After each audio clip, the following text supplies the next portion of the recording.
Hello students, आप लोग कैसे हो बच्चों। प्रभा एकेडमी में आपका स्वागत है।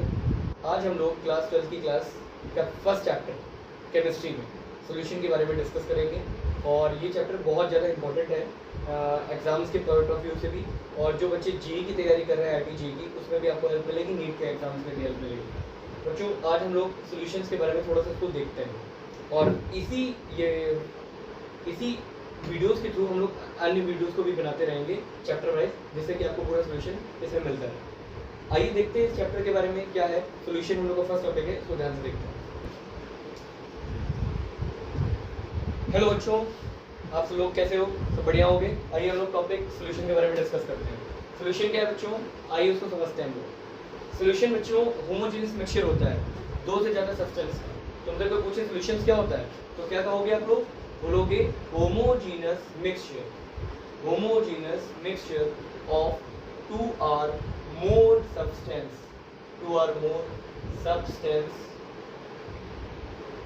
are known as solution। दो से ज़्यादा सब्सटेंस का जो होमोजेनियस मिक्सचर होता है उसको हम लोग सॉल्यूशन के नाम से जानते हैं। आप कहोगे होमोजेनियस क्या होता है? होमोजेनियस का मतलब होता है दो चीज़ें जो मिलाई जाएंगी वो सेम फेज में होनी चाहिए, उनको हम लोग होमोजेनियस कहते हैं। हेटेरोजेनियस किसको कहते हैं? जो डिफरेंट फेज में मिलती है। फेज क्या होता है? Solid, liquid, gas. आपको फेज पता होगा किसी भी चीज़ की जो प्रेजेंस, क्योंकि हमको भी पता हर चीज़ स्टेट्स ऑफ मैटर में है। स्टेट्स ऑफ मैटर तीन फॉर्म में, सॉलिड, लिक्विड, गैस। तो जो चीज़ें हैं यदि वो दोनों सेम फेज में है, लिक्विड लिक्विड है, सॉलिड सॉलिड है, गैस गैस है, तो उस तरह का जो मिक्सचर होगा होमोजेनियस मिक्सचर, उसको सॉल्यूशन कहेंगे। ठीक है बच्चों। सॉल्यूशन की बात करते हैं, सॉल्यूशन के कितने कंपोनेंट्स होते हैं? तो बच्चों सॉल्यूशन है टू कंपोनेंट। सॉल्यूशन के दो कंपोनेंट होते हैं बच्चों। Solution has two components.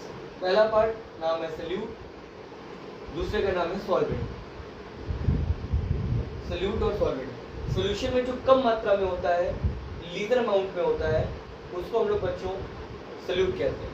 जो ज़्यादा मात्रा में होता है, हायर अमाउंट में होता है, लार्जर अमाउंट में होता है बच्चों, उसको हम लोग सॉल्वेंट कहते हैं। सबसे पहली चीज़ तो हमको सॉल्वेंट पता करना है। जैसे मान लीजिए आपको एक एग्जांपल के तौर पर बताऊं, 80% एथनॉल सॉल्यूशन। 80% एथनॉल सॉल्यूशन, बड़ा कंफ्यूजन। 80% एथनॉल सॉल्यूशन का मतलब बच्चों क्या है? 80% का मतलब क्या होता है? 80/100। एथनॉल सॉल्यूशन किससे मिलकर बना है? Ethanol plus water. Ethanol plus water. अब बात ध्यान देना, एथनॉल और वाटर से मिलकर बना है, तो 80% में 80 जो है, क्योंकि हमको पता है एथनॉल सॉल्यूशन जो होगा वो लिक्विड प्लस लिक्विड फेज से है, क्योंकि एथनॉल भी लिक्विड स्टेट